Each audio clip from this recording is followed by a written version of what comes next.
So welcome to Creatives in Lockdown in Conversation, part of the Wandsworth Arts Fringe 2021. My name is Sandra, and today we're talking to singer and educator Andria Antoniou. Welcome, Andria. Thank you very much, Sandra, for having me. It's always a pleasure talking to you. You too. How are you today? Very good, very good. Andria, we are so excited to have you here today. And we just want to introduce you and talk a little bit about your life and also about your career. We know that you have a very international background, and even so you made London your home. And so we want to ask, how did you come to make London your home, and how has the capital influenced your career so far? So first of all, I came to London to study. And when I came, I didn't have a plan whether I would like to stay here or whether I would like to go back after my studies. I wanted to keep it open because I came from a small island, a very small village, and coming to London was a big contrast. So I didn't quite know how I would react to that. But yeah, obviously I reacted to it positively. I stayed. I love London. So it was in 2010 that I came here. I did my bachelor's in music, and at the same time I did a Latin dance teaching degree. Then I moved on, I did my master's in jazz, and then another diploma in musical theater. So the first years were all about studying and not having really time to explore London. But at my last year at my master's, I've met with a Brazilian guitarist called Mario Baguna, with whom I developed my Brazilian repertoire, Brazilian jazz repertoire in particular, and I started gigging around London. So it was my first experience as a freelance musician with all the challenges, making the bookings by yourself, traveling, carrying equipment, all of that. It was my first experience. And then at the same year, I met with Classical Latino, which is a band that I collaborate with since 2014, which fuses classical music with Latin music. And with them, I've learned all about Colombian and Cuban music. I had the opportunity to travel as well to Colombia and Cuba with them, which was a fantastic experience. And then again in London, more recently, I got involved into the Greek music community. I came to it quite late, actually. I came back to the roots quite late because I was so curious to explore all the other cultures that were around me. So I got involved with the Rebetiko Carnival, which is a charity organization that does concerts in care houses, in schools, but also in music venues. And with them, I performed Rebetiko music, which is known as the Greek blues internationally is known as Greek blues. And with those musicians, together with some other Latin musicians, we then formed Babesa Cubana, which brings together Greek music and Latin rhythms and melodies. So through this journey in London, basically, I wanted to say, answering your question, that London has led me into the musical direction, the artist that I want to be, because of its character, being multicultural, being open, having so many opportunities, and also attracting many musicians with a great level. So it offered me the space, the environment, the energy to explore my interest, which was in the music of other cultures and how we can all come together, the interconnectedness of all of us, the intercultural dialogue through music, and in particular jazz as let's say the base, the common denominator. That's amazing. So London is such an international place, so it's really amazing to hear your story. And so you have and had a very busy career, very busy routine. So can you talk to us about what your life was like before the pandemic, in terms of routines, gigs, projects? How was your life before the pandemic? Yeah, we talk about the before and after the pandemic as if it's an era, Yes. because it really feels like an era, It isn't it? is. It really is. So before the pandemic, my life was on a non-stop. There was always another project coming up. I was very busy, very intense, and it was basically a combination of me being a performer and a teacher. So I would work 6 days a week teaching, and then at least once a week performing, and then trying to fit in that free time my practice time, which I would never sacrifice no matter what. Time to work out, all the things that help build the craft and sustain it as well. But more specifically, just before the pandemic, I had the launch of my album, Encuentro, which is my first album, a collaboration album with the Argentinian composer Roman Gomez. We launched it in October 2019. So luckily, we had the opportunity to perform it 3 times, 2 in London and 1 in Cyprus. And then the pandemic came, so the European tour got cancelled. But yeah, I'm grateful that at least we got it out there. People, we were able to share it with people before we share it online. That's very impressive. And so what happened to you when the pandemic became evident? When you realized this could be, a lockdown and this is going to go a long way, what were your first thoughts and actions? What did you do immediately? Yeah. So just because of the intensity that preceded the pandemic, my first reaction was, oh my God, I'm going to have some time. I'm going to have some time to rest and think, and also understand what this is, what living in a pandemic is. No one knew. So there was that part of me wanting to just slow down. And then, of course, as the whole world, I was scared. I didn't know what that meant or how long this will be for. So after, I don't know, I can't remember even if it was a few days or 1 week, taking time just to stop and rest, I started to think, okay, how can I carry on teaching my students? So my first thought was, I need to keep my students there motivated and not lose their training, because music, it's very important to be consistent. So I researched online to find ways of improving the audio quality, the streaming quality. And then 2 weeks in the pandemic, I moved all my work online. That was very quick, wasn't it? It was relatively quick, yes. That was really quick. And how, how did it compare, carrying on working online and to working live? How does it compare to you? Well, for me, it has worked quite well. I'm happy with the result, and actually it opened up new opportunities and new ways of communicating with people and working.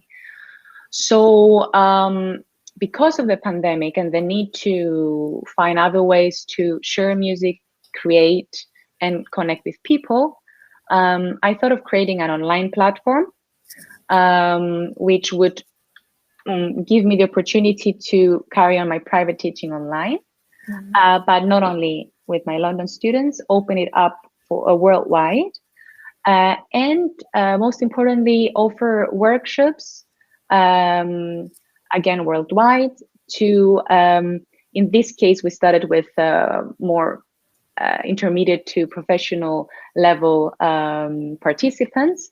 And as well, we had weekly vocal workout sessions open to everyone. So with Voice Hub, that's the name of the online platform, we ended up having a community from children to professional singers. It's amazing. Yes, from London, from Holland, from California, from Cyprus, Greece. So participants from everywhere. And yeah, and that's something that I'm very, very happy for, and I didn't expect it to end up like this. So the first jazz vocal workshop happened in November, and they've had 2 more this year. And apart from that, what was new was the online performances. Yes. So I think it was 7 or 8 that I've done this year, perhaps more. I can remember. And I did solo performances to start with when the restrictions were more tight, just me and piano. And then we did also with other bands. So a year on into lockdown, you have completely changed the way you work. I know you also did a very touching gig in a care home as well. Can you talk a little bit about that? Because I remember it was a very, anxious time for everyone. Yeah. More, because it was the beginning. Can you talk a little bit about that with us? Of course. Actually, since the last time we talked, there was another concert at the care house. So the first one that we did talk about, the last interview, was pre-recorded online because at that time, it was a complete lockdown. So I did a performance at home, and then I've sent the recording for people at the care house to watch at their common space at a big screen. That's beautiful. And yeah, it was really beautiful. And I tried to find a way, although I didn't have the audience in front of me, to make them involved. Like, I think it was the song Edelweiss that I know that especially older people love in the UK, love that song. I tried to have a little space that they could sing back, That's amazing. Like that, to try to figure out how I can make them involved when it's not in real time. So that was very interesting, and preparing for that was really emotional. But more recently, when the restrictions were more relaxed, I had the opportunity to actually go at a care house. It wasn't in London, it was around London. I can't remember the city now. And I performed Greek music to English older people. And it was so emotional because that was my first actual performance live after the lockdown. Oh. And seeing the people getting moved with a music style that they don't understand the lyrics, it was something so special, and it really proved. It was a proof for me that music touches, beyond, and it doesn't know any borders. It finds other ways to touch people, and yeah, that was a very special moment for me. That's incredible. And I really love the idea of the weekly vocal sessions, because it's so inclusive, isn't it? Yeah. You don't need to feel ashamed if you can't, do anything. No. That's amazing. And did you say you have people of all backgrounds, ages? And yeah, that's wonderful. That's and really with the vocal workouts, as you said, it's open to everyone. But I felt that people needed that particular way of working with the music more than ever in the pandemic, because they are on mute. So again, they cannot be judged. They can be of any level. And it is a way to connect with their bodies and their emotion and with their voice, which for me, I think is the most direct thing we have in our bodies, directly connected to our emotional world. So it was a way to really let everything out and connect with the most important thing, breath and voice. Yes. So yeah, I'm very happy for that. That's amazing. Another thing that we noticed you're doing, and it's the tour around the world on Instagram with songs. I mean, that's so, first of all, it's beautiful to listen to. but also so educating, you know, is that you feel really knowledgeable once you hear and you know the stories behind. So thank you so much. How long does it take you to prepare all that? It's such, you know, to us, it looks like hard work. Not much, to be honest, because all of the songs that, all of the little journeys to different countries that I did were songs that I've sung in the past. I think one or two were totally new. It was, by the way, how it started. I said to people, give me suggestions, requests as to where you would like to travel to. Yes. Through music. Amazing. So I did get requests that I like Africa. That was for me, oh my God, what am I gonna do? I've never done African music. I know that Latin music has lots of African influences rhythmically. So maybe rhythmically I'm a little bit more familiar with it, but learning the language, not the how to pronounce the lyrics of that song, that was challenging. I had to put it on YouTube, slow it down, and just try to listen carefully to the way they pronounce it. But I love doing that. I absolutely love exploring those different colors of each language. But apart from that, all the other ones were things I've sung before, or at least languages that I know. Yeah. That's amazing. Thank you, Andria. And I think what I'd like to ask you now, you know, you have transformed the way you work. And perhaps I'd like to talk to you about resilience. So we have an indication of how you worked, resilience, but as a person, what lessons have you learned that you are taking forward, pandemic or not? Many lessons. I think everyone does. From all the people that I've talked to, it was a life-changing experience. Yeah. I would say that less is more, rather than trying to do so many things all at the same time. That just doesn't work.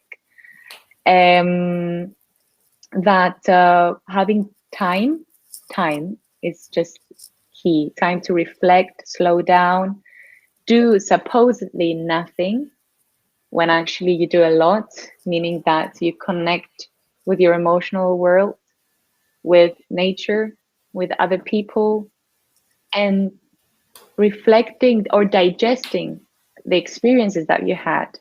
So for me, reflection and doing less was key.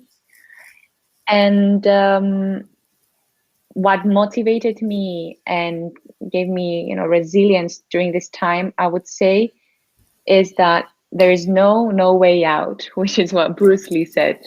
I'm a big fan of Bruce Lee, by the way. There's always something that will lead to resolution. There's always ways to make things work. I'm a big believer of that. And there might be times that you feel like, oh my God, there is no way out. I'm stuck. It might feel uncomfortable for a while.